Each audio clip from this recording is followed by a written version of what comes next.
matay kayo, huwag naman mangyari agad, kahit mamaya na lang. Joke lang. Kung sakali po, what is that one thing in your life na masasabi mo, if I have it, I won't have any regrets na mamatay ako. I would even be excited na parang bakit? Kasi I got that one thing. Yan. Kung ano yung one thing mo sa buhay? And alam niyo po, napaka-importante po ito kasi we have so many wants in life. Ang dami nating gusto sa buhay. And oftentimes, akala natin once we get that what we want, magiging masaya na tayo. Ang problema, nung nakuha na natin, wala din. Parang, bakit ganun? In fact, there was a guy who testified this. He graduated valedictorian in his class. And nakakagulat. In his speech, sabi niya, hindi ko mapakita sa inyo yung video, medyo mahaba. Sabi niya, it felt so good when I heard my name announced with this title. Talagang, wow, valedictorian. I worked hard for it. I studied well. Sabi niya ganun. And when I got it, I felt so great for 15 seconds. Only. Lungkot, no? Imagine, ang saya-saya, 15 seconds lang. Sabi niya, when I sat down, I all of a sudden felt nothing. I felt nothing. How I wish you can really hear the whole message. Pero kasi mayroon sa magandang message, ang ganda-ganda. And sabi niya, there is nothing wrong to achieve your goals, but not at the expense of what is necessary. Grabe, no? What is needed? Yun yung one thing. And kayo na yun, hanapin nyo na lang 16 seconds na message, yung 16 second na valedictory address. But you see, it's amazing. So many people, ang daming gusto sa buhay. Alam nyo, kung tayo po'y magiging honest, ang dami naman talaga nating gusto sa buhay. Kunyari, gusto natin ng, siyempre, maging masaya. Tama ba? Tama? Gusto natin maging masaya. Sino dito ang taong gusto maging malungkot? Kung taong nasa tamang kaisipan, it is impossible for you if you are in your right mind to desire to be lonely or to be sad. Wala naman tao na aseselat. Ayokong sumaya. Pag ganun, may tama yun. O kaya naman, namatayan. Yan, pwede yan. Siyempre, namatayan. Ang hirap naman nun. Parang pipilitin mong sumaya. Di ba? Parang namang nilalagyan mo ng suka, yung sugat. Di ba? Pero in a normal situation, everybody wants to be happy. Kaya ayaw nating mamatayan, ayaw nating mawalan, kasi gusto natin maging masaya. Tama? Now, sa kagustuhan natin maging masaya, ang dami nating gusto. Akala natin, if I would be wealthy, perhaps I would be happy. Pero ang daming mayayaman, nagpapakamatay. Hindi sila masaya. Yung iba naman, pag ako naging sikat, sigurado, sasaya na ako. Ang dami ring mga sikat, artista, nagpakamatay din. Hindi rin sila naging masaya. Siguro pag ako naging makapangyarihan, naging pangulo ako, sasaya na ako. Hindi. Pakinggan nyo yung mga speeches ni Pangulo. Sabi niya, ayaw ko, sakit ng ulo. Kay pangunahan ba naman tayong lahat yung sakit sa ulo talaga eh. Napag-isipan nyo mabuti, hindi yung nakakatuwa. Nakuha ninyo? Sabi niya, siguro pag ako nakapag-asawa, panalo na. Ang daming nag-asawa, maniwala kayo sa akin. Hindi sila masaya. Kaya nga, noong una, napangasawa, Alma. Pagkatapos si Alma, Lorna naman. Hindi naging kontento kay Alma, Lorna naman. Pagkatapos ng Lorna, Maria naman. Kasi hindi masaya. Hanggang sa nasubukan na lahat, Mario naman. Hindi rin masaya. Bakit? Anong problema? Naalala ko tuloy, may isang single na nagsumulat ng ganito. Sabi niya, you see, I cannot think of anything I hate more than being alone. Single siya eh. Kasi akala niya pag sasaya, sabi niya ganon. Everywhere everywhere I turn, sabi niya ganon, I see couples, nakakainis. Kahit saan tumingin, mayroong magka-partner. Ako single. Ganyan, no? Ang lungkot niya, sabi niya. Couples on television, couples in cars, couples on planes, couples in restaurants. Everywhere, there are reminders that I am alone. I wonder if I will ever find a person to fill that hole in my heart. Yun ang malaking problema. She was looking for someone who would fill her heart, the hole in her heart. And problema, none of us, nobody can ever fill that hole. Bakit kamo? Ito, tingnan ninyo. Sabi nung nagsulat, sabi niya, the truth is, there are millions of desperately lonely married people. Tingnan nyo na lang yung mga may asawa sa tabi nyo. Sabi niya, they may share a table, a sofa, and even a bed with their marriage. Now, hindi ko sinasabi na problematic yung marriage sila. Sabi niya, they even have an ideal marriage and genuinely intimate, loving relationship and still feel lonely deep inside. Alam niyo yung problema? Because of that one thing na hindi lang natagpuan. So sa ating pong series na ito, si Pastor Peter started with showing us the one thing of Mary.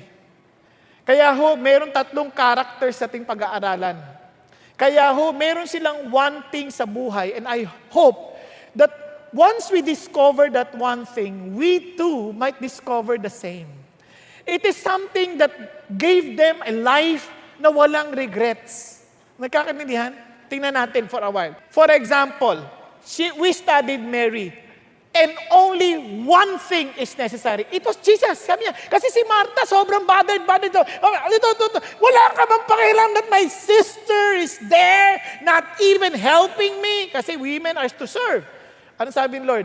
Martha, Martha. It's an endearment, a call of endearment. Kaya 2 beses, Martha, Martha, you are bothered about so many things. But there is only one thing that is necessary. Grabe, no? Isang bagay lang. Ang dami natin kinakabalan. Pero there is one thing that is necessary. May regret ba si Mary? Kasi ano yung one thing ni Mary? Mary's one thing is to sit at the feet of Jesus. You know what it means to sit at the feet of Jesus? During that time, only men can be a disciple of a rabbi. But to sit at the feet of Jesus, even this woman was being given the privilege to be a committed disciple or follower of Jesus. Nakakanindihan? Para siya sabi niya, Sir, you are the only one I respect. Everything, you are my everything. Paano natin nalaman? Remember, pinunasan niya pa nung kanyang buhok, yung kanyang paa. Para punasan niya yun ng buhok. Yan parang, yung mga panahon na yan, yung mga babaeng yan, hindi basta naglaladlad ng buhok yan, nakatabing yan, merong belo yan. Dito lang sa panahon natin, ang laya na, kinukulaya ng kung ano-ano, di ba? Pero mga panahon na yun, ingat na ingat yan, tinatakpan yan, at pwede lang nilang tanggalin yan pag nasa bahay. When they are with someone close to them, and someone who are really part of their lives. Nakukuha ninyo? Kaya para tanggalin niya yan, parang sabi niya, you are all in my life. Parang tinanggal niya na, pinunasan pa. Bakit? Because she is always sitting at the feet of Jesus. May pinagsisihan siya? Wala. Tingnan ninyo. Let her alone. Why do you bother her? She has done a good deed to me. Sino sabi? Si Jesus, hindi to sabi ng kapitbahay. Si Jesus ang nagsabi. She has done what she could. She has anointed my body beforehand for the burial. Truly I say to you, wherever the gospel is preached in the whole world, what this woman has done will also be spoken of in memory of her. O, sarap, no? Ngayon, ang titingnan natin si David. Next week, si Paul. Okay ba yan? But si David, sabi niya, one thing I have asked from the Lord. Tingnan niyo naman si David. Pag nakita niyo yung one thing ni David, magugulat kayo, wala rin siyang regrets. Why? Tingnan niyo ang commentary ni Jesus o ni God sa kanyang buhay. When his son did not follow the Lord, wala na sana dapat siyang tagapagmana. But, sabing ganon, sabi niya, his heart was not wholly devoted to the Lord his God, like the heart of his father David. But for David's sake, the Lord his God gave him a lamp in Jerusalem to raise up his son after him and to establish Jerusalem. Di ba? Dapat wala na eh. Because, bakit kay David? David did what was right in the sight of the Lord and had not turned aside from anything that he commanded him all the days of his life. Sarap, no? Parang this guy, because of his one thing, ito talagang sabi niya, he obeyed me. Pero hindi naman siya perfect eh. Hindi mo niya ibig sabihin, ayoko niyan, natatakot ako kasi baka kailangan perfect ako. Hindi nahulugo rin siya eh. When he lost his focus to his one thing, he wanted something else. And sabi niya, in the case of Uriah the Hittite. Napansin niyo ba yan? That is one regret that he has. Bakit? Pero alam niya yung one thing niya, nung nalaglag ako dito, babalik lang ako sa one thing ko. Kaya ang repent niya, sabi niya, Lord, I come before you because of your loving kindness. Nakuha natin? Lord, sabi niya, please restore to me the joy of my salvation. Lord, I was miserable when I was not confessing before you. Ibig sabihin, alam niya yung one thing niya. Kung napalpak ka, babalik ka rin sa one thing mo. Nakuha ninyo? At hindi niya na binalikan yung ibang bagay pa. Siguro, binigyan pa siya ng mas magandang babae, pero hindi niya na pinansin. Because he knows his one thing. Nagkakadilan tayo. Now, alam niyo, yung yaman, hindi naman masama yun eh. Yung sumikat, hindi naman masama yun. Hindi rin masamang may asawa. Hindi masama. Ang problema lang, ito. Kapag binigay mo yung yaman na yan sa isang patay, matutuwa? Wala, patay yun eh. Tama? Bigyan mo ng kasikatan yung patay. Ipaglathala mo yung pangalan niya. Wala rin saysay sa kanya yun. Tama ba? Bigyan mo ng asawa yung patay. Matutuwa? Wala. Dami nga, pinapakasalan yung patay eh. I love you. Ano sagot ng patay? Ganun lang din. Wala rin. Ang punto, ganito.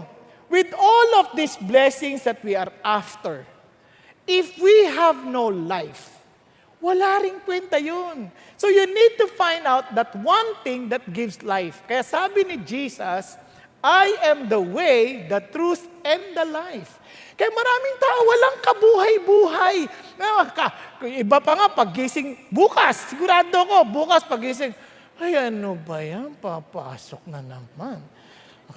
Tatrabaho, kailangan na talagang kumain. Walang kabuhay-buhay.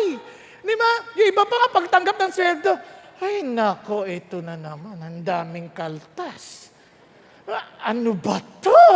Paano mapagkakasya to? Di ba? Ang dami, walang life. Akala lang nila buhay sila because they're working, pero walang kabuhay-buhay. Yung iba, papasok sa eskwelahan, ay ano naman, ito na naman yung teacher ko, ano ba yan? Di ba, bakit ba ako pinanganak sa lupang to? Walang kabuhay-buhay eh. Yung iba nga sa inyo, pagpunta rito, dapat alive na, kumakanta sa Diyos. Pero, walang kabuhay-buhay. One thing walang kabuhay-buhay. Why?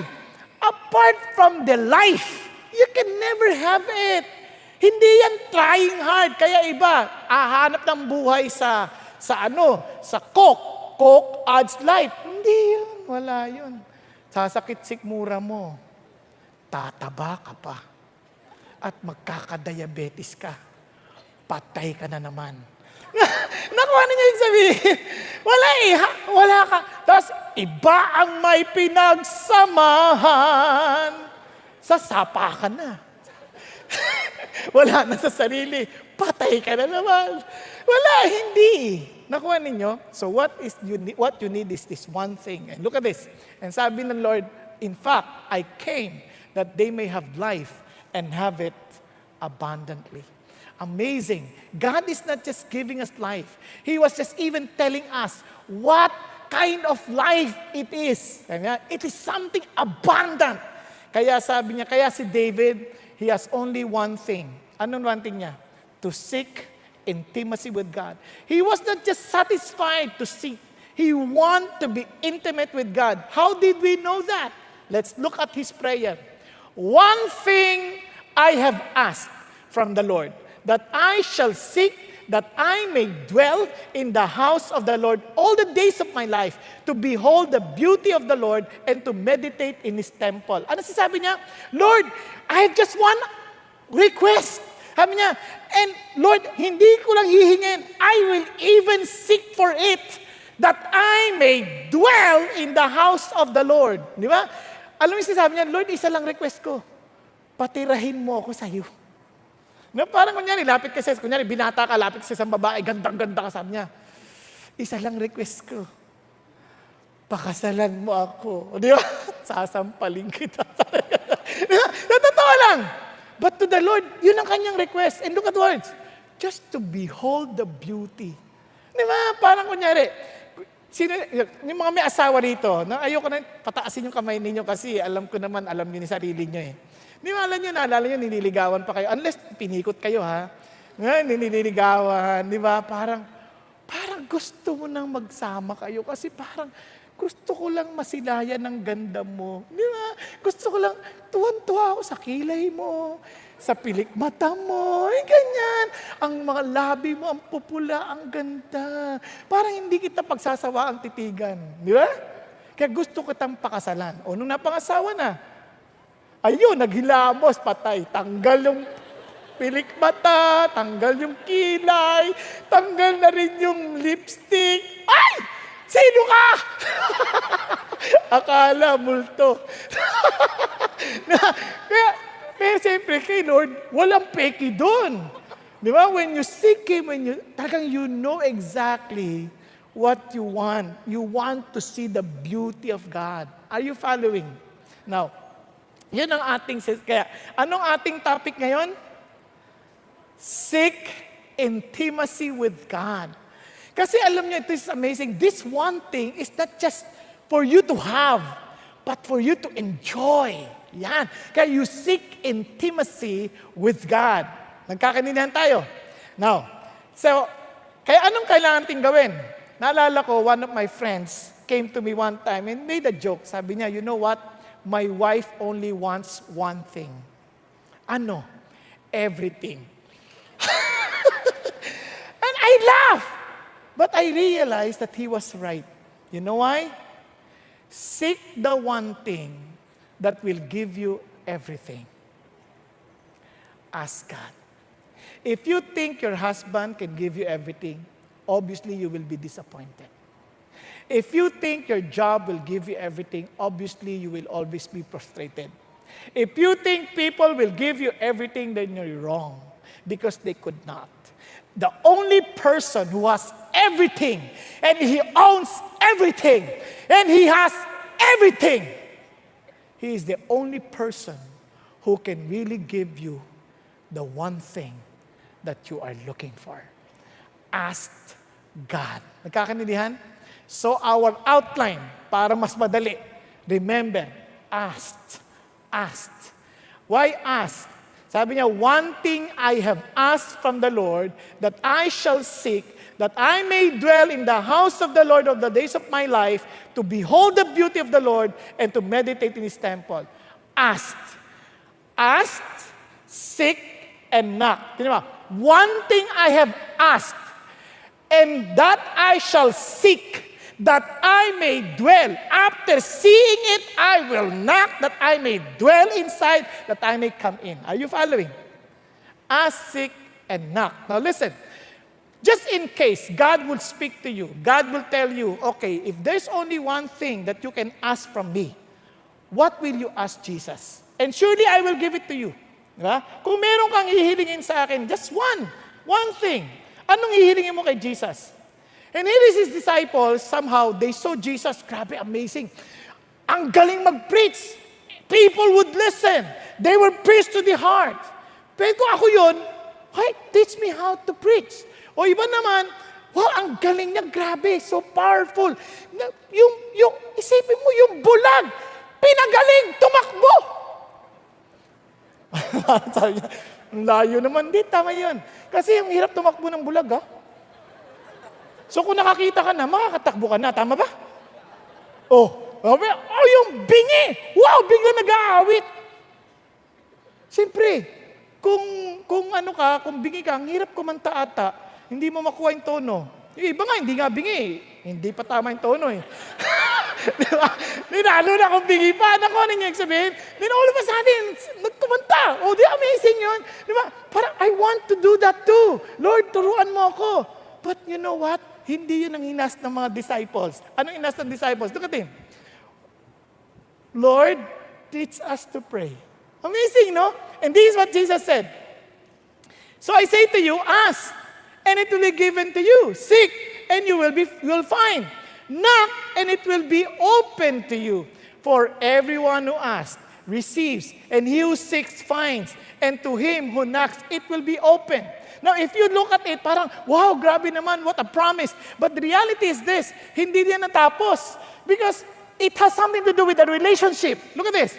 If you then, being evil, know how to give good gifts to your children, as it's a father to the child, obviously, if you ask, the father will always think of what's good for the children. Maaring nami-misinterpret ng mga bata yung action ng tatay, but in reality, a father really always think of what's best for the children. Sabi niya, how much more will your heavenly Father?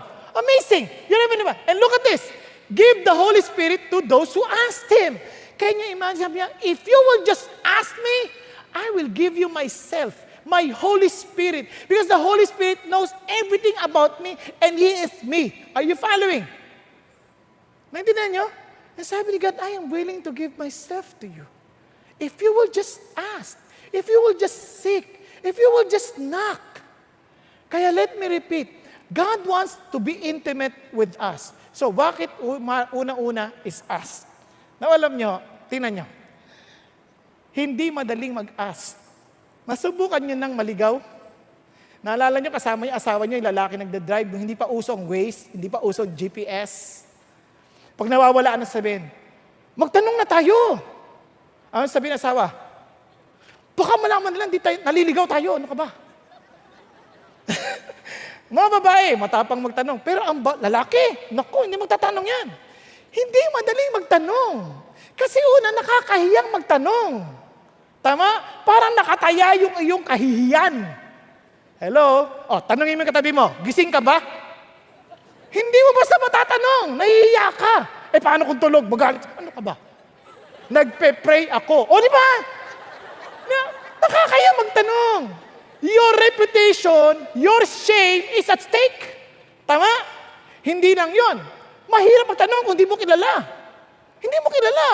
Ang hirap magtanong, estanghero yan. Pero kung kilala mo yan, close kayo dyan. Kunyari, ikaw na magtanong, ayoko. Hindi, ako na lang. Kilala ko yan eh. Kamusta ka na? Di ba? Parang ang dali magtanong. Nakuha ninyo? Asking is so important. Kaya nga iba, ayaw din magtanong. Bakit? Mapofrustrate ka lang. Walang sagot yan. Para yan yung bata, tanong-tanong. Sabi nga kasama niya tatay niya eh. Bigla naglalakad, nakita ng antena oh. Tay, may tanong ako. Paano nasasagat ng antena niyan yung mga picture sa TV, yung mga napapanood natin? Paano yan nagagawa yan? Wala namang kable, antena lang. Grabe ka anak, ang talino mo. Sabi niya, alam mo, ang galing ng tanong mo ha, pero pasensya ka na, hindi ko alam ang sagot. Pasensya ka na anak. Okay lang dad, lakad na naman. Kumidlat! Sabi niya, dad, yung kidlat na yan, bakit nakakasunog yan? Bakit? Anong kalakasan yan? Siglat yan? Grabe yung mga tanong mo, anak ha, ibang klase ka talaga. Pero pasensya ka na anak ha, hindi ko alam eh. Ang dami niyang tanong, walang nasagot yung tatay. Sabi nung anak, nung pauwi na sila, tay, pasensya ka na, dami kong tanong sa iyo. Sabi ng tatay, alam mo anak, huwag kang mag-alala. Tama yan. Paano ka matututo kung di ka magtatanong? Wala na naman siya nasagot, Miss Keisa. Ang kapal ng mukhang tatay yun. Pero alam nyo, nung nagtuturo ako sa eskwelahan, pag tinanong ko, may tanong kayo, wala nagtatanong. Pag may exam na, doon sila nagtatanungan. Namansin niyo ba?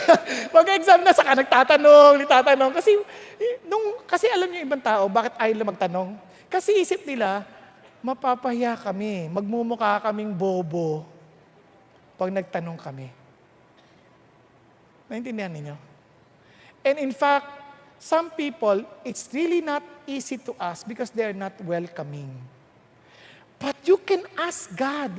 Once you develop that intimacy with Jesus, once you ask with God, you ask God, He's very much willing to listen. You know why? He's inviting every one of us to ask. Sabi niya nga, you do not have because you do not ask.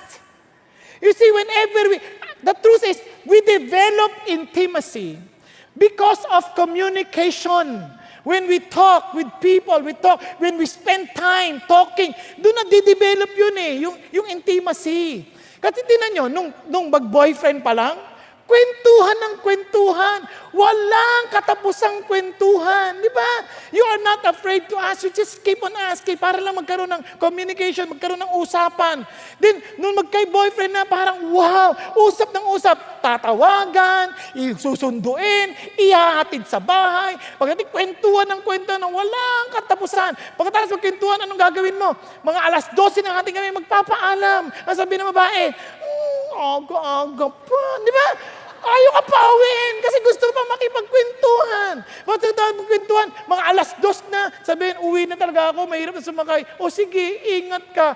Tawagan mo ako pagdating mo, ha? Hipokrita, ingat. 2:00 ng ating gabi. Uwi na. Tapos tatawag na. Magkikwentuhan na naman yan. Yung iba nga sa atin, dahil hindi na uso ngayon yung mga ganyan telepono na may party line, iba sa atin text ng text, hindi niya napansin, hindi natutulog, text ng text, tumatawang mag-isa. Na parang, parang baliw. Because they keep on communicating, kaya naman gustong-gusto nila magsama na.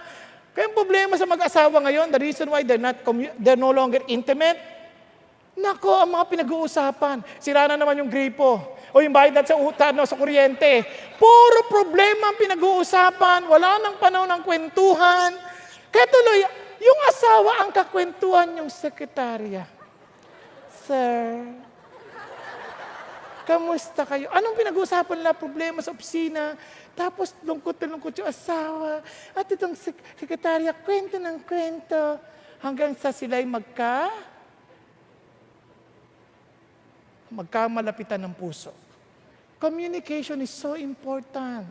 Kaya asking is so important. With my children, para ma-develop to be intentional to communicate with them, sometimes I had to ask, kamusta sa opisina? Kamusta pag-aaral mo? I have to ask. Bakit? Because I want to intentionally communicate with them. Are you following? Kaya nga, if you want to seek intimacy with God, you keep on asking God. Every matter about your life, you ask God. Itong amazing na God, I'm even inviting you to ask. To some of us, tatakot nga tayo eh. Kaya pa ayaw naman, kasi feeling natin, God will not accept us. Kaya ang gagawin natin, lapit tayo kay Pastor, Pastor, pag-pray mo ako. Bakit? Ba't hindi ka? Pastor, mas malapit ka kay God eh. Ano mas malakas ka sa Kanya eh. Kasi God, the prayer of the righteous availeth much. Excuse me, your righteousness and my righteousness are just the same. The righteousness of Jesus Christ. Are you following? If you truly understand your relationship with Jesus, God is telling you, ask me. You don't have because you do not ask. In fact, this is what He said even to His disciples. Sabi niya, whatever you ask in my name, that I will do. Why? Because the Father may be glorified in the Son. Not only that, if you ask me anything in my name, I will do it. If you love me, you will keep my commandments. What is His command? Ask. You love me? I'm even telling you now. I'm even commanding you. Ask. If you love me, you will always ask. You want to seek intimacy with Jesus? Keep on asking Jesus. Ask for wisdom. Ask for strength. Di ba? Ito lang panahon natin, even the time when we were worshiping, the time when we were fasting. Ay, grabe. Maniwala ka sa iyo. Maniwala ka sa hindi. God is so gracious. I need to keep on asking. Nagluto ba naman asawa ko on the 5th day? Nagluto ba naman ng sinigang? One of my favorites. Maniwala kasi pumunta pa ako sa kusina nung wala sila. Sinilip ko yung sinigang. At very inviting yung mga karne. Gusto ko, wow. Yung amoy. Ang sarap. Pang 5 araw ka nang di kumakain. Tapos yung amoy, grabe. Bakit kailangan mag-fast? And I asked, God, you are more important to me. I'm asking for strength. Help me. Help me. And God, all of a sudden, lumayo ka nga. Layo ka na, tas huwag ka dyan. Huwag ka dyan, dito ka, mag-usap tayo. So we asked and we talked. And after that, I felt a loving embrace from Jesus. And I can honestly say, Lord, thank you. This is much better than sinigang. Ay, paano? Ask. Ask. And the next thing is this. If you are really serious, don't just ask. You seek. You have to seek. Kung hindi mo pa, hanapin mo na. Hanapin mo na. Kaya tabi, you seek. Kasi what you seek means this is something so important to you. Something so valuable to you. Halimbawa lang, sabihin ko sa inyo, in one of the seats here, there is a $100 million just for anyone who could find. Palagay ko, pagkatapos ng service, hindi kayo aalis. Mag-i-stay kayo, tatapusin yung kanta. Hahanapin nyo sa bawat upuan. At siyempre, mag-uunahan pa ang bawat isa. Kung gusto mo yung $100,000. If it's valuable to you, tama? Pero kung 100,000, barya lang sa iyo, obviously, kayo na lang mag-uluhan dyan. But if it's something so valuable to you, hahanapin ko yan, mala. Di ba? Bahala na. Kung mahanap ng iba, hihingi ako ng balato. Kasi that's something important. Kasi sabi ni David, tingnan niya sabi ni David, one thing I have asked from the Lord, that I shall seek. He did not just stop from asking. He is willing to even seek for it. Are you following? Hahanapin ko yan. Hahanapin ko yan. Now listen, what we seek in life determines what we really worship. Alam nyo, gusto yung malaman ang talagang importante sa ating sinasamba talaga natin? Yung hahanapin natin. Whatever we seek in life, that is something that we really worship. How did I know that? Look at this. Sabi niya, the people who don't know God, they keep trying to get these things. Ano tong these things na ito? If you read the context, 31, it's about clothing, food, drinks, shelter. In other words, everything that we're worried about. Sabi niya, and your Father in heaven knows you need them. What you need to seek is seek first God's kingdom and God's wants. Then all of your other needs will be met as well. Ano sasabi ni God? Sabi niya, if you seek me, if you seek my kingdom, if you seek what I want, obviously, if you seek to please me, then everything you need, I will give. Amazing. Alam niyo ang context niyan? Magugulat kayo. Anong context yan? No one can serve two masters. For either he will hate the one and love the other, or he will be devoted to one and despise the other. You cannot serve God and wealth. Tingnan yung arugtong. For this reason, I say to you, do not be worried about your life as to what you will eat or what you will drink or what your body as to what you will put on. Is not life more than food and the body more than clothing. So I'm telling you, seek God. Yun ang sinasabi ng Diyos. If you are always worried about your needs here in this world, perhaps God is never been your God. Maybe you are just serving wealth. Yung mga taong laging worried, kulang ang pera, kulang ang... Nako, sabi ng Lord, you cannot serve God and wealth. For this reason, if you are serving me, you have nothing to worry because I'll take care of you. In other words, you're seeking for me. Your priority is me. Your desire is me. When you work, you are not working for money, you are working for me. So you give your best. And surprisingly, because you give your best, God will promote you. Because promotion does not come from the east or from the west, it comes from God. Amen? So, bakit lumalaki? Kasi you're beginning to seek God, not yourself. Yun ang idea niya, kaya you seek God first. But itong isang malungkot na realidad. It's not normal for any human being to seek God. We are always seeking for something that we thought necessary. Kaya nga sabi ng Bible, there is none righteous, not even one. Why? There is none who understands. There is none who seeks for God. And if God is not what we are really seeking in life, in everything that we do, I'm telling you, ang sabi ng Bible, all have turned aside together, they have become useless. Kaya walang kakwenta-kwenta yung buhay. Parang lumipas lang, walang nangyari. Parang tapos na, nawala na siya, wala na nangyari. Why? Because they set God aside. There is none who does good. There is not even one. Lungkot, no? Kaya sabi ng God, kasi David, when God tells me to seek His face, sabi niya, Lord, sabi niya, your face, O Lord, I shall seek.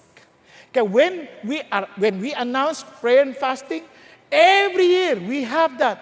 I'm excited. You know why I'm excited? Not because I'm strong, not because I used to fast, but because it's a call by God. Seek my face. Oh, I would be excited to seek your face, Lord. Di ba? Andyan pa ba kayo? Every time we gather together on Sunday, for example lang, when your parents will tell you, lika na, mag-worship na tayo, Sunday. If you are really delighting in God and you are intimate with God, I would love to come. In fact, sasabihin pala ng magulang, alis na tayo. Ma, prepared na ako. Bihis na nga ako eh. Di ba? Hindi yung, bakit naman kasi mag-worship eh? Ang dami kong ginagawa dito eh. Ang dami kong nilalaro. May NBA. Di ba? Di ba, alin na anak, doon mo na laruin yan sa service. Kaya dito na naglaro. Di ba? Why? The reason why they don't have that, because this is one thing that they need not realize. This guy, David, the reason why he was that like that, he was wanting always to seek God. Alam niyo bakit? Prior to 27, magugulat kayo, sa Psalm 34, when he was parang in danger na, he was in danger, napapatayin siya. Alam niyo yung ginawa niya? Pag kunwari siyang baliw. Sabi niya, wow, taste and see that the Lord is good. Natikman ko na, and there's nothing more satisfying than God Himself. Nakakadinan? Kaya yung ibang tao, wala silang ganong excitement, walang delight. Kasi wala naman totoong encounter sa Diyos. There is no real encounter with God. Hindi lang maintindihan, bakit ba? Ba't ikaw? Ba't gustong-gusto mo si God? Bakit ako parang wala lang? Kasi hindi mo pa talaga siya na-encounter. But you need to be honest enough to ask God and say, God, give me such hunger and thirst for you. Bakit? Blessed are those who hunger and thirst for righteousness, for they shall be satisfied. Kaya marami tayong hinahanap sa buhay and we find no satisfaction because we never got hungry of God. Nagkakanilihan. Hello? Andiyan pa tayo?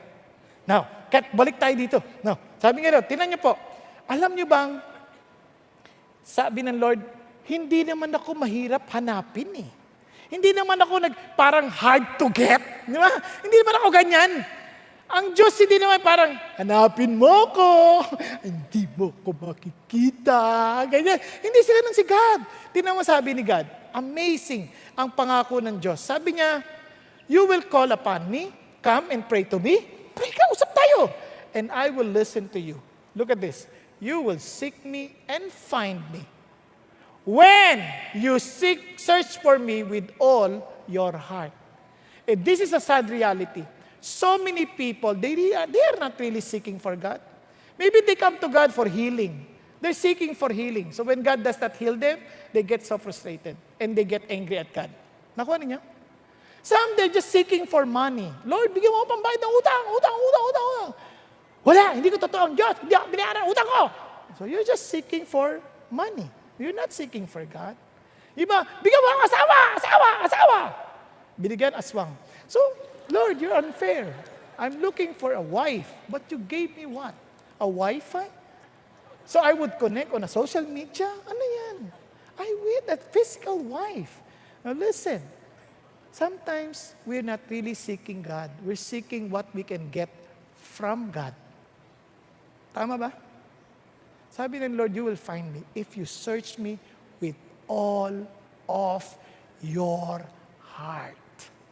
Nagkakaintindihan? Hello? Now, finally, we are to knock. Knock. Bakit knock? Ang layo naman. Kasi ang knock ganito is a picture of your desire to get in. Tama? Katok ka. Gusto mo magbusa ka ng pinto. So you could get in. Now, look at it. Kaya yung picture niya is knocking. Tignan mo. That I may dwell in the house of the Lord all the days of my life. Ang sarap. Para maintindihan niyo, Lord, I just want to be in your house for all the days of my life. Bakit kaya ganun? Allow me just to give you an implication. One, yung context dito, para maintindihan niyo na mabilisan, verse 4, may verse 3. Sabi niya ganun, though a host encamp against me, my heart will not fear. Though a war arise against me, in spite of this, I shall be confident. Ano napansin niyo? From the beginning, the Lord is my light and my salvation, I shall not be afraid. Whom shall I dread? Pag inisip niyo mabuti to, parang a picture, a context of war. A context of fight, being attacked from all fronts. Nakuha niyo? Hello? Tingnan niyo ulit. Lord, kahit marami pang hukbo, sabi niya, who would encamp against me? Sabi niya gano'n, my heart will not fear. Di ako matatakot. Bakit? Though war arise against me, in spite of that, I shall not be confident. Isa lang request ko. Pasok ako sa iyo. Because inside, I would find protection. Tama ba? Now, alam niyo ba, na lahat tayo, maaring hindi yung battle natin, hindi ka pareho nung kay David. But we are all in a battleground. Kung alam niyo lang, we are all in a battleground. Young or old, we are all in the battleground. We are a battleground fighting against fear, future, against for example, our family. We're in a battleground. Parents, they're fighting for their children. They're in a battleground. Diba? Yung mga nag-aaral, you're in a battleground, always trying to find out ways to pass the exam, diba? To please your parents. You're always in a battleground. A battleground at work. Na parang, wow, I want to be known. I want to be fruitful. I want to earn. That's a battleground. Every day of our lives is a battleground. It's always fighting for life. There is no real rest. And you are looking for a home. Tama? Kung masayang home, no? Yung picture ng masayang home, I want to be in that place where I can be myself. Where I am accepted and loved. Where I can eat anything I want. Nakuha ninyo? Hello? Andyan pa kayo? Sa totoo lang, yun ang sinasabi niya, Lord, gusto ko lang unang, pagdating ko sa bahay niyo, parang, di ba, with battle sa traffic, pero I will be home. I will be headed home. And pagdating ko sa bahay, I'm at home. And sasalubuhin ka ng asawa mo. Hello, sweetheart. Oh. Sasalubuhin ka ng mga anak mo. Hi, pa. Kamusta? Oh, tapos magkikwentuhan na kayo lahat. This is home. The most important people in my life. I'm home. Naintindihan niyo? And when he was saying, Lord, you're the most important being in my life, I just want to be home. I'm in a constant battle, left and right. I just want to find rest. I just want to be home. Hindi ko sinasabing mamatay ka na. Baka ma-misinterpret ninyo. Kasi dying does not guarantee you to be home. Baka doon ka sa prison where there will be weeping and gnashing of teeth full of regrets. Yes, sayang! With all the opportunities, I missed it. I missed the one thing who would give me life, who would give me home. Nagkakaintindihan? Kaya, amazing. Sabi niya, tinan niyo yung context. Hindi lang, ito pang amazing na part nito. Now, listen to this. Anong gagawin niya doon? Anong gagawin niya doon? Balikan natin. To behold the beauty of the Lord. Grabe, no? All the days of my life. Alam niyo ba, ang sarap nun? Alam niyo, anong gagawin niya? To behold the beauty of the Lord. Alam niyo, parang ito yung picture niyan. Parang hinahanap kita, Manila. Di ba? Parang tagal ko naghanap dito. Hinihingi ko to, makita ka. Ngayon nang makita na kita, oh, I just want to be with you. At nung masilayan kita, gusto kitang makasama. Gusto lang kitang mapakasalan. Naintindihan niyo sabihin? I want to be with you para titigan ko ang iyong kagandahan. To enjoy that when you speak, whoa, the sweetness of your voice would just affect and give some comfort in my heart. Di ba ganun yung beholding the beauty? Naalala niyo pa ba yan? Di ba pagka magbinata pa lang, mag-boyfriend pa lang? Traffic, in the battlefield of traffic? Woo! Traffic! Kasi tayong dalawa'y magkasama. Because you are with me. It doesn't matter how heavy the traffic is as long as you are and I together. Di ba? Tama? Tama ba? Kahit anong hirap sumakay, nagtititigan lang kayong dalawang ganyan. Grabe. Uy, late na tayo. Ay, sorry. Di ba? Bakit you're beholding the beauty? Are you following? Parang you cannot see the trouble around you because you're just beholding, gazing, looking at the beauty. Okay? The same thing with God. Just imagine as you are meditating, as you are thinking, as you're gazing at the beauty of your God, parang lahat ng gulo, wala. Hindi mo maisip. Are you following? But just to behold, you need to stop. Kasi, kunyari, ang ganda ng buwan. Hindi mo mapapansin ang buwan. Kung hindi ka hihinto at tititigan. Ay, ang ganda! Di ba? If you are all busy, we are all busy doing our own thing. Obviously, we cannot stare and gaze the beauty of the Lord. Kung lagi tayo nagmamadali, we cannot do that. We cannot behold the beauty of God. When we want to be home, we want to stop and we want just to look at the beauty of God and say, God, you are so beautiful. And ang karugtong niyan, tinan nyo, sabi niya, I delight as I look at it, as I look at your word, as I listen to you, wow, I delight it. I just love it. I find joy. Kaya maraming tao, they're not intimate with God. Hindi sila masaya. Di ba pagka yung gustong-gusto mong tao, yung mga may asawa, yung mga wala, at hindi niya karakaranas ng asawa, sorry. Pero na-inlove din kayo, tama?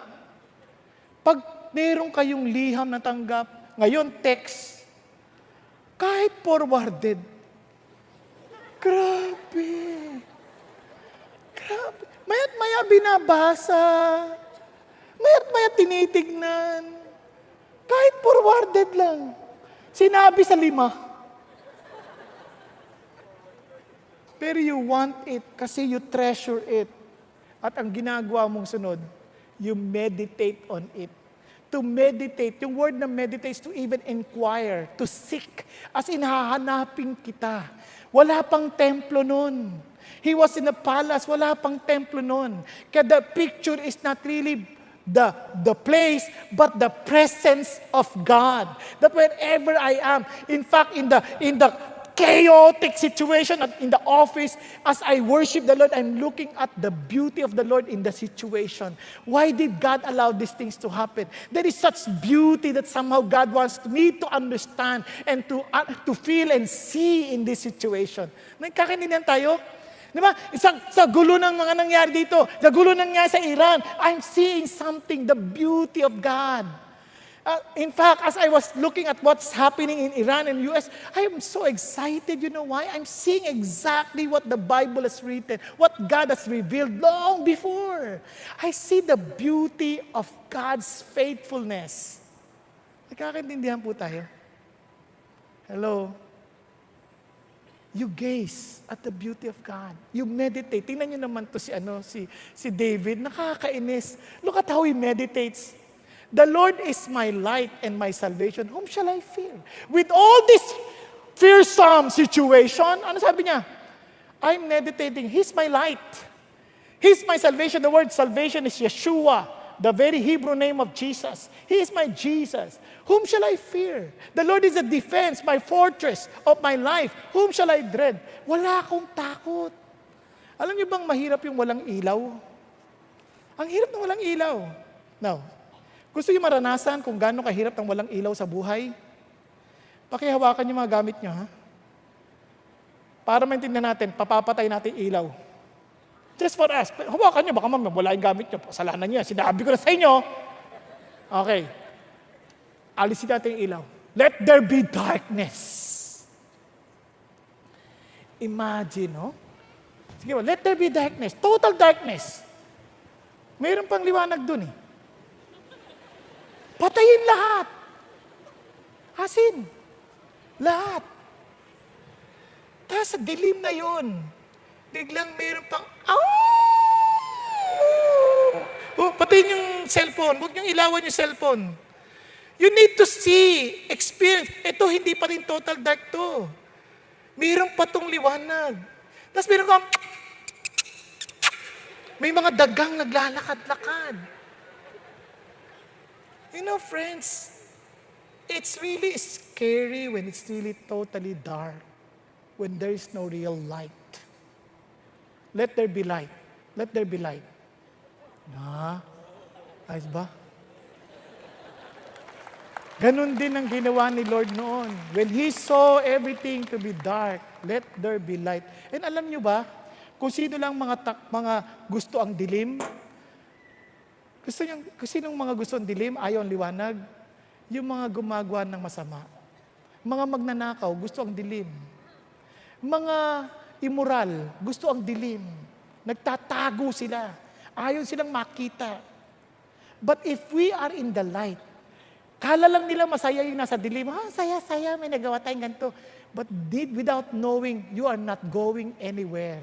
Tingnan niyo sabi ni Jesus, I am the light. I am the light of the world.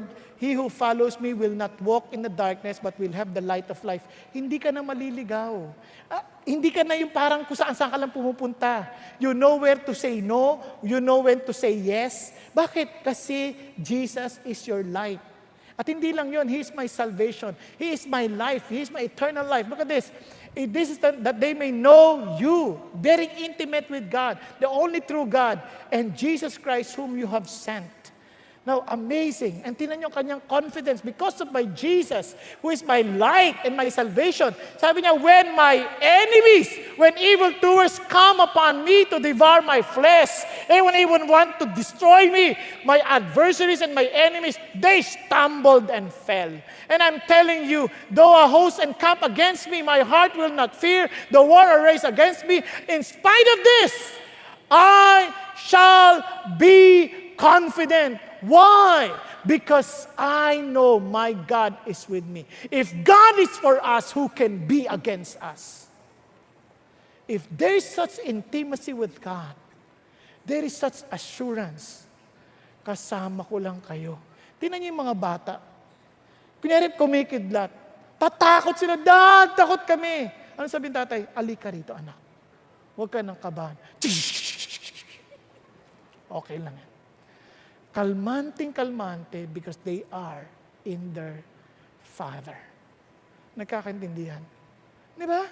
Nagkakaroon ka ng assurance. Mga babae, pag may boyfriend ka, ba't gusto nyo hinawakan kay kamay? Because you feel secured. Nahawak-hawak kayo. Tama ba? Kahit mga asawa. Bakit gusto sa asawa hinahawakan sila? Naalala kayo tuloy yung babae.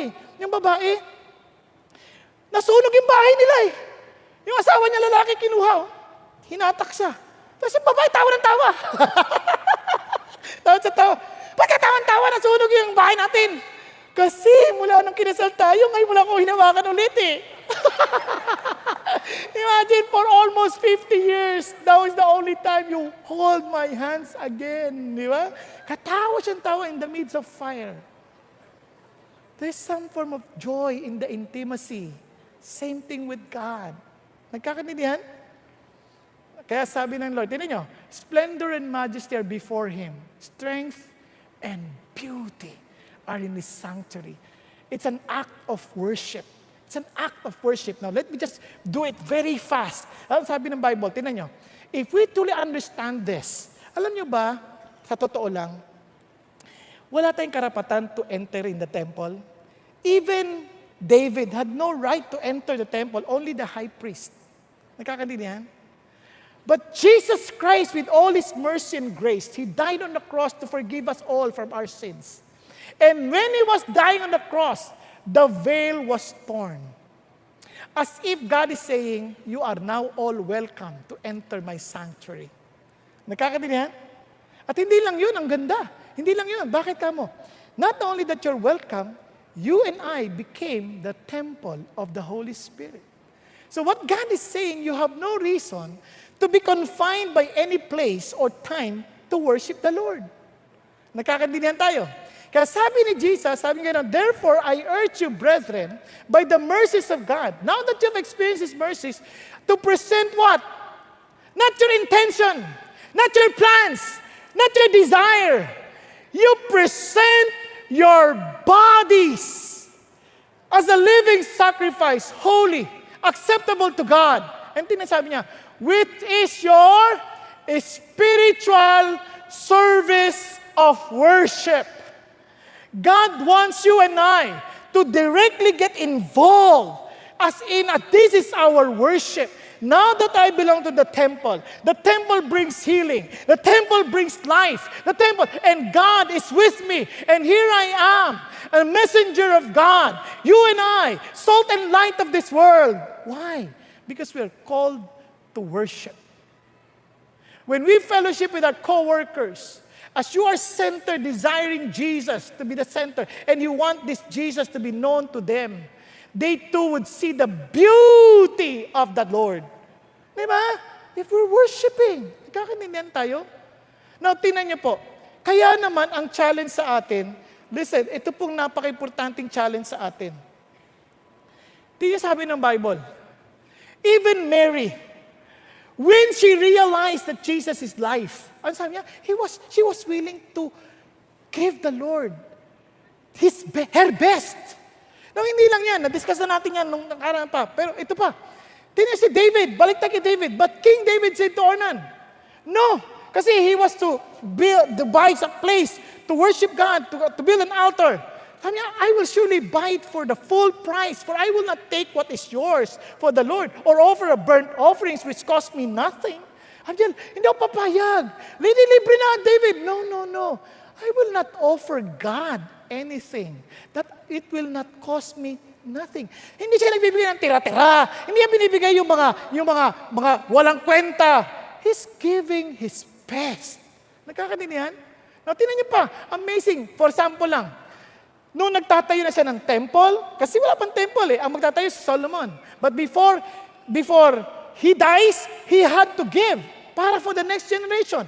Not with all my ability I have provided for the house of my God. The gold for the things of gold, the silver for the things of silver, the bronze, the iron, the wood, onyx stones, and inlaid stones of antimony, and stones of various colors, and all kinds of precious stones and alabasters in abundance.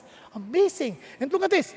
Moreover, in my delight in the house of my God, the treasure I have gold and silver, I give to the house of my God. Sa sobrang saya ko, that because of the joy I have for the house of God, I am willing to give my all. Nakita niyo? Over and above all that I've already provided for the holy temple. Higit pa. Higit pa.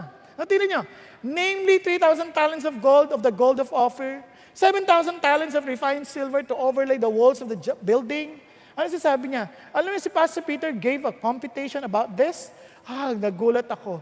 When they made that study about this, the total cost of the temple is about $5 billion, which is so costly, even up to today, per square meter.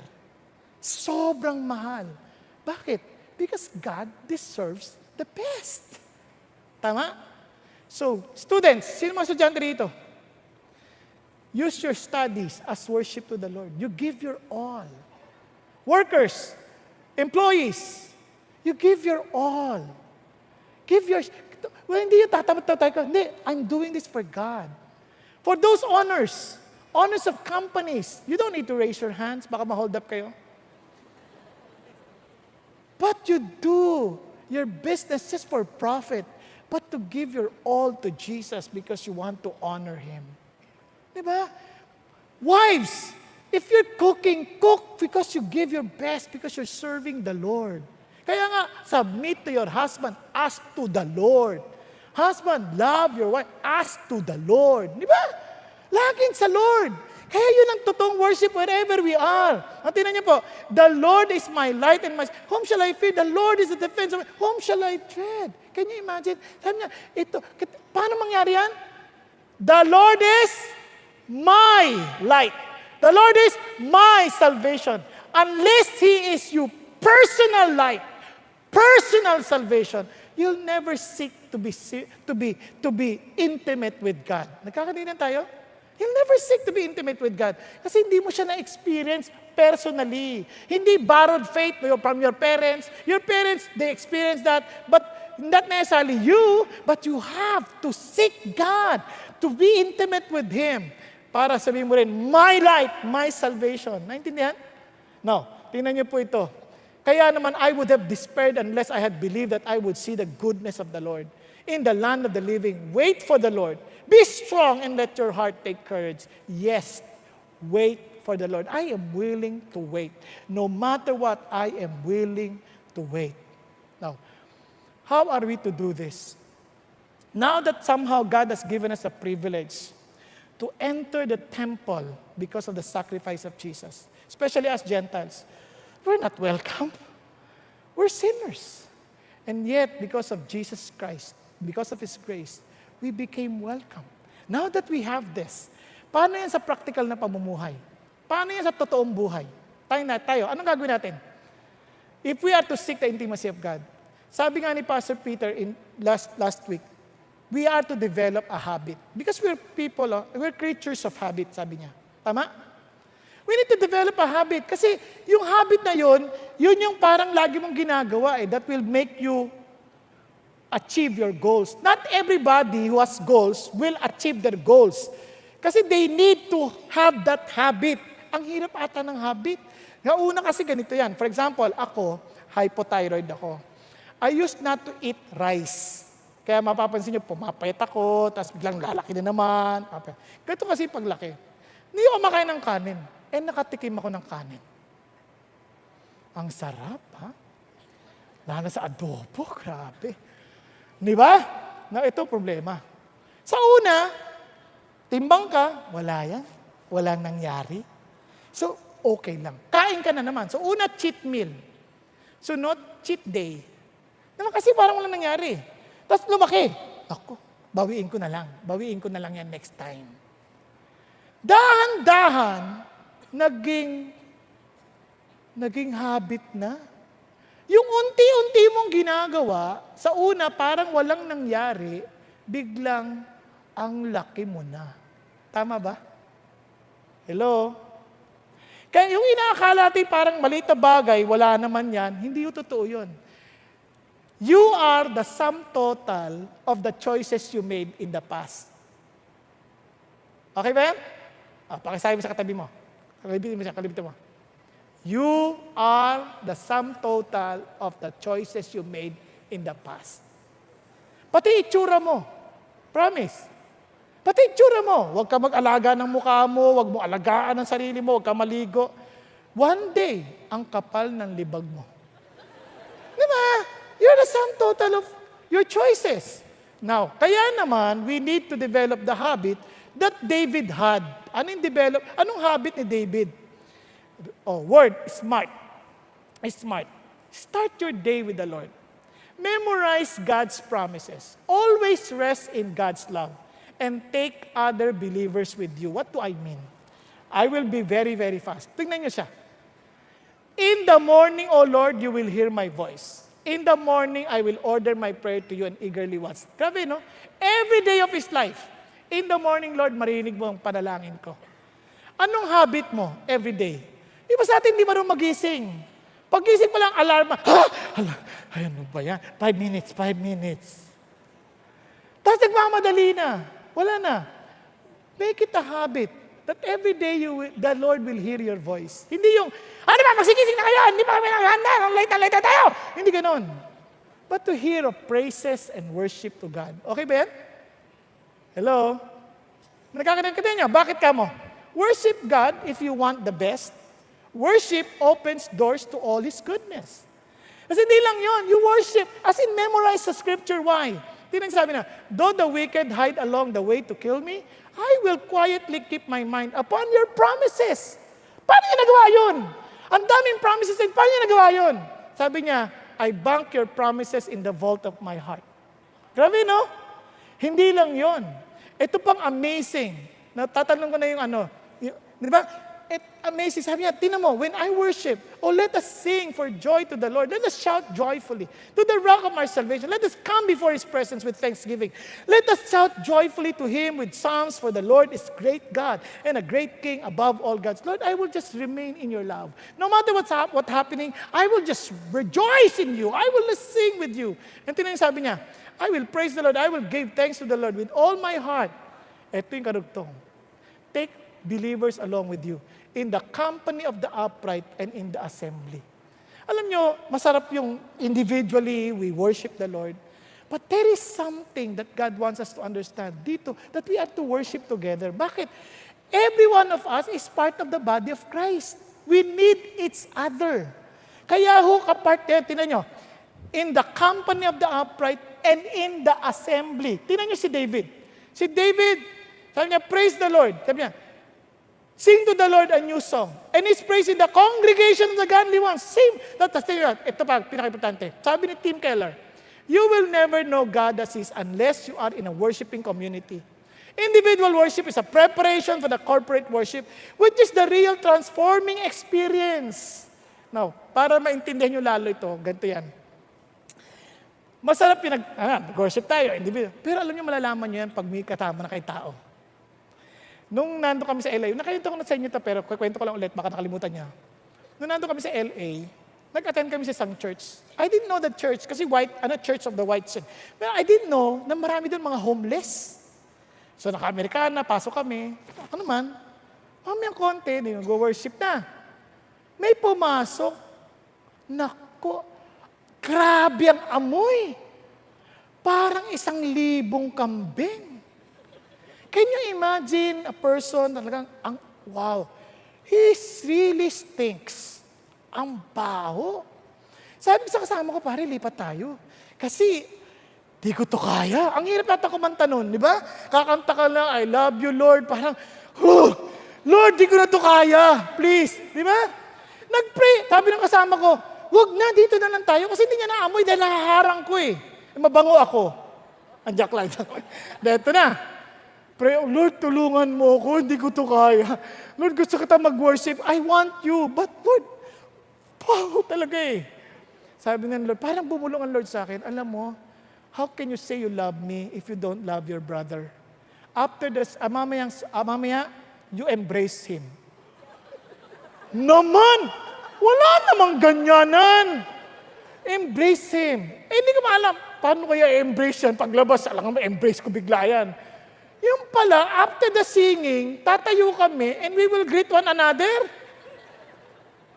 Tapos sabi ko, Lord, talaga naman, embrace. Opo. Paglapit ko, iyakap ko, brother. I love you because Jesus loves you. I'm embracing you because Jesus loves you. He loves you so much. Alam niyo bang biglang nawala yung amoy? Parang hindi mo na alam. Kaya sabi ng Lord, be very careful because sometimes you will be entertaining angels. Bigla lang wala yung amoy. Siguro nasanay lang ilong ko. Tapos sabi ko, tapos iyak siya ng iyak. Mamayang konti, tumayo na ako. Bukang nakuha ko yung amoy. Sabi nung kasama ko, ang baho dito. Alis na tayo dito. Sabi niya, no, dito tayo mag-worship tayo kay Lord. Kasi kahit umalis kami, dala-dala ko na eh. Pero doon nyo lang maintindihan ang totoong worship when you are affected already in the way you deal with people. Yung iba nagwo-worship, harangan ng parking, kalokohan yun. You respect people because you respect God. Amen? When we seek intimacy, look at this. How blessed is the man who does not walk in the counsel of the wicked. You choose your friends well. Sabi ni David sa Psalm 96, 119, I am a friend and companion of those who fear you. Kaya sabi naman ng Lord, tingnan nyo, do not be deceived, bad company corrupts good moral. This is why, it's okay to worship on a live stream. But if you are able to come with the congregation, there is something in there. You learn to worship God by seeing the person next to you. Yun lang kanina pagbati natin, it's an act of worship. Nagkakaintindihan? Because you're extending yourself, leaving yourself behind just for the Lord. Lord, nakakahiyang kumamay, pero I need to forget myself and it's all about you. Are you following? Kaya sabi ng Lord, and by end, a new commandment I gave to you that you love one another. Then, even as I've loved you, so that as you love one another, sabi niya, by this all men will know that you are my disciples if you love one another. There are so many disciplines. Anong disciplines natin? Just start. 5 minutes, daily, pray to God. Then you will extend kasi na-in-love ka eh. Magiging 10, magiging 15, and you would be surprised. You can even pray up to 3 hours. Hours na hindi mo mamamalayan ng oras. Di ba? Then, you start by yung private worship with memories of Scripture, kaya tayo nagdidiscipline, so that we can always be reminded of the promises of God. And sarap din maalala, teka muna, let's worship. Let's worship with the people of God. Kaya alam niyo po, I encourage you, don't just stay home, but come and fellowship, both in the temple and house to house. Kaya sa Bible, gulat kay mga Christians, daily, they come together in the temple and house to house. Because you can never exercise real love until you are one with the real body of Jesus Christ. So, napaka-importante. So, how are we to seek the Lord? How are we to seek Him? Listen, ask, seek, and knock. Nakakaintindihan? When you ask to be smart. Start your day with Jesus. Memorize Scripture. Nakakaintindihan po. And obviously, as in always rest in God's love and take other believers along with you. Shall we pray?